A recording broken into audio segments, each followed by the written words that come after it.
Today we're going to be comparing and contrasting Mangools versus Ember SEO. Ember SEO costs $9.99 per month, and Mangools costs $61 per month. As an SEO, as somebody who cares about the keywords that I use, and I find them to be very, very important, crucial actually, because they do make or break you. I find that, I don't need to pay an arm and a leg for a software tool that's going to actually help me get attention on Google.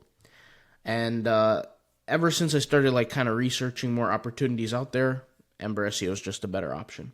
So I'll kind of show you what I did here. So I searched for the keyword best keyword tool. I searched for Mangools best keyword tool, and you can kind of see the results, right? You can see it provides us the actual keywords that are quote unquote related. It shows us the search volume. It shows us the CPC. Okay, very simple. Here, we get the similar data. We get a total of 443 keywords. Mangools is not providing that much.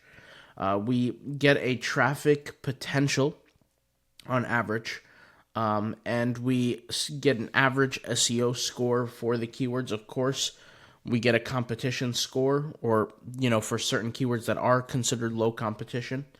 We have an average trend score, so there are keywords that are trending, there are keywords, and then we get the average CPC. Now, as we scroll down, we can see here all the varying different keywords, all their different price CPCs, which technically you can say pricing for ads, their estimated traffic that you would receive if you fit in the number one spot, and the average search volume. Okay, it also provides the buyer intent. So is it just simply to inform, or is it transactional? If a keyword has, for example, a transactional intent, typically what we tend to find is that it will have a higher CPM than an informational-based CPM, because it likely will lead directly to a sale of a product. Now, that's important as a SEO, obviously, because if you own blogs, if you own websites, you need to figure out how you're going to rank on Google, and really what's the most profitable way to rank on Google for the authority that you have on your own website. So, for example, SEO tools ranking. This is a keyword that is clearly transaction based, because if somebody wants to rank different SEO tools, they're probably looking for arguably one of the best ones, so they could actually make the purchase and purchase a tool. And you can see here that tool gets that keyword gets 5,400 searches a month. Also, you will notice that some keywords, like these two keywords, for example, have similar search volumes, and that is because of adjacent keyword term searching. So for those who don't know, adjacent keyword term searching means that Google will look at keywords, deem their audience similar and the needs of that keyword similar, and they'll provide the same search results or similar search results for both keywords. So that's a little information there. But you can see here, I can roll through these hundreds of different searches per month, or keyword searches, and I could use the keywords that fit my need, and they're arranged currently based on SEO score. Now, we can switch it up, obviously. We can find keywords with the worst SEO score. We can find keywords with the best SEO score. We can find keywords based on volume. We can find keywords based on estimated traffic. It's, any kind of selection we want to select here, we can do that.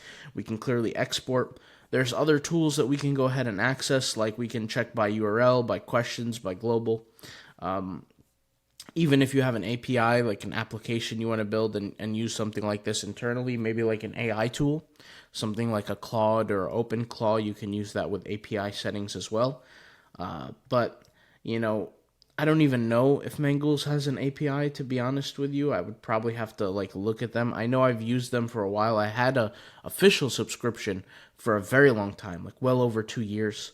But unfortunately, to me, it just doesn't make sense to pay the $61 a month price point. It's just a little ridiculous. I could be wrong, but I feel like they're based in Latvia, I think, last time I checked. Maybe they're not. Maybe they're based in Ukraine. There's a lot of companies coming out of there. But I don't see any API here. I could do a quick Google search, but API Mangools, I don't think they do have it. Yeah, they don't have it. Or they do, I guess. They do have a API. But there you go. Both tools, I guess, have an API, so if that's what you're looking for, that's what you can get.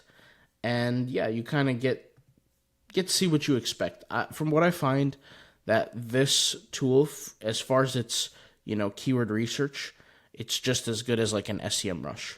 It provides as many keywords that are related. There's so many keywords you can see here. I mean, we can go over every single one, but there's no reason to look at this. But you guys already seen it.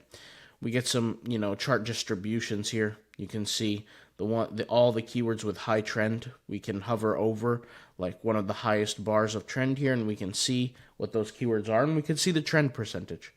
And you can see here for that keyword, there are certain keywords that are a little bit more trending than others. Obviously, we all know why trend is important as SEOs.